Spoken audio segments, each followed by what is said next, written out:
इसी तरह से हम बात कर लेते हैं इसके पार्ट नंबर 2 की, जहाँ पे हमने प्रूव करना है कि ए इंटरसेक्शन यू जो है ये किसके इक्वल है, ए के। तो सबसे पहले हम लेफ़्ट हैंड साइड लिख लेंगे। तो यहाँ पे हम ए के एलिमेंट्स को लिख लेंगे, इंटरसेक्शन हम यू के एलिमेंट्स को लिख लेंगे। तो अब हमने इनका इंटरसेक्शन लेना है। तो इंटरसेक्शन में हमने पढ़ा था कि हम कॉमन एलिमेंट्स को लिखते होते हैं। तो यहाँ पे हमारे पास ओड नंबर हैं 1 से लेके 19 तक, और यहाँ पे हमारे पास 1 से लेके 20 तक सारे नंबर मौजूद हैं। तो यहाँ पे गौर करें तो जितने भी ओड नंबर हैं ये दोनों सेट के अंदर मौजूद हैं। इसके अंदर इवन भी हैं और ओड भी हैं, इसके अंदर सिर्फ ओड है। तो हम क्या करेंगे, हम सिर्फ ओड नंबर्स को लिख लेंगे। जैसे 1 है, इसके अंदर भी है, इसके अंदर भी है, तो 1 लिख लेंगे। 3 दोनों के अंदर मौजूद है, 3 लिख लेंगे। 5 दोनों के अंदर मौजूद है, इस तरह से अप टू सो ऑन 19 तक। तो इसके अंदर सारे कौन से नंबर आ जाएंगे, ए वाले। यहाँ से हमने प्रूव कर लिया कि ये जो है किसके इक्वल है, राइट हैंड साइड के। तो प्रूव हो गया कि लेफ्ट हैंड साइड जो है ये इक्वल है राइट हैंड साइड के।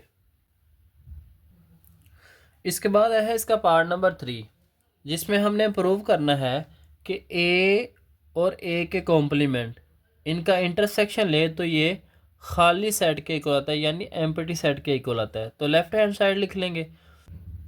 तो यहाँ पे हमारे पास है ए इंटरसेक्शन ए का कॉम्प्लीमेंट। ए सेट तो हमारे पास पहले से ही मौजूद है, हमने ए का कॉम्प्लीमेंट फाइंड करना है। तो ए का कॉम्प्लीमेंट इक्वल है यू माइनस ए के। यू के एलिमेंट्स को लिख लेंगे माइनस हम ए के एलिमेंट्स को लिख लेंगे। अब यू में से हमने ए को माइनस करना है, तो हम यू के एलिमेंट्स को लिख लेंगे और ए के एलिमेंट्स को छोड़ देंगे। तो यहाँ पे हमारे पास है 1 से लेके 20 तक सारे नंबर हैं, और यहाँ पे 1 से लेके 19 तक ऑड नंबर हैं। तो हम क्या करेंगे, यहाँ पे ऑड नंबर्स को छोड़ देंगे और इसके अंदर जितने भी इवन नंबर है वो हम सारे लिख लेंगे। तो यहाँ पे पहले इवन नंबर है 2, फिर 4, 6 और अप टू 20।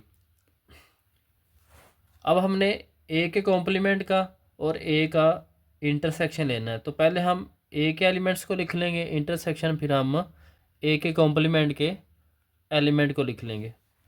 तो यहाँ पे हमारे पास सारे ओड नंबर हैं और ये हमारे पास सारे कौन से हैं, इवन नंबर। अब हमें पता है कि इवन नंबर्स और ओड नंबर्स के अंदर कॉमन कुछ भी नहीं होता, तो इसको हम लिख लेंगे ये एम्प्टी सेट है which is equal to right hand side. यहाँ से ये बात प्रूव हो गई कि लेफ़्ट हैंड साइड जो है ये किसके इक्वल है, राइट हैंड साइड के।